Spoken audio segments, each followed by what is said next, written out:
দর্শক, এই মুহূর্তে আমি দাঁড়িয়ে আছি শরীয়তপুর জেলার জাজিরা উপজেলার মিরাশা চাষিবাজার এলাকায়। আমরা আপনারা হয়তো জানেন যে শরীয়তপুর জেলার এই জাজিরা উপজেলায় শরীয়তপুরের মধ্যে এবং আশপাশে কয়েকটি জেলার মধ্যে সর্বোচ্চ সংখ্যক সবজি চাষ হয়ে থাকে এবং এই সবজি কিন্তু দেশের বিভিন্ন অঞ্চলে সবজির চাহিদা মিটিয়ে থাকে।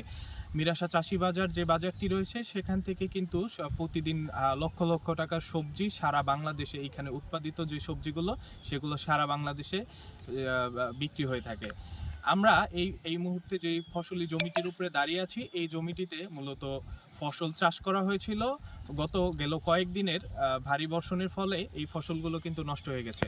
আমরা যদি আপনাদের একটু দেখানোর চেষ্টা করি, এই যে আমরা যে ফসলি জমিটিতে দাঁড়িয়ে আছি সেই জমির মালিক রমজান ব্যাপারী, তিনি কিন্তু তার রশিদ চোকদার, তিনি কিন্তু তার যে আর্তনাদ সেগুলো আমাদের কিছুক্ষণ আগে জানিয়েছেন।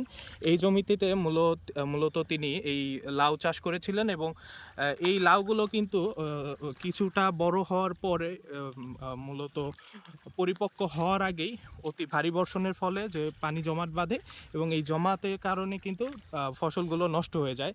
এবং শুধু এই জমিতে না, এইখানে আরও তিনি আমরা স্থানীয়দের সাথে কথা বলে যেটি জানতে পেরেছি, এখানে আরও অন্তত 20 বিঘা বেশি জমিতে কিন্তু এইরকম জলাবদ্ধতার ফলে এই ফসলগুলো নষ্ট হয়ে গেছে।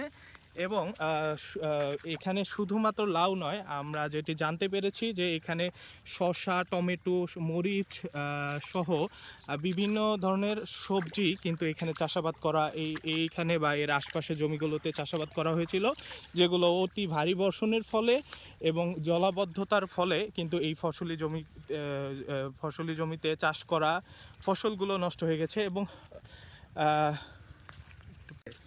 আমরা কথা বলেছি এখানকার উপজেলা কৃষি অফিসারের সাথে, তিনি যেটি জানিয়েছেন যে এইখানে উৎপাদিত ফসলের মান খুবই ভালো হয়, কিন্তু এই বছর গেল কয়েকদিনের ভারী বর্ষণের ফলে ব্যাপক হারে কৃষক ক্ষতিগ্রস্ত হয়েছে এবং উপজেলা কৃষি অফিসের পক্ষ থেকে সর্বাধিক সহযোগিতা করার আশ্বাসও তিনি জানিয়েছেন। এই ছিল শরীয়তপুরের জাজিরা উপজেলার একটি ক্ষতিগ্রস্ত ফসলের মাঠ থেকে সর্বশেষ খবর।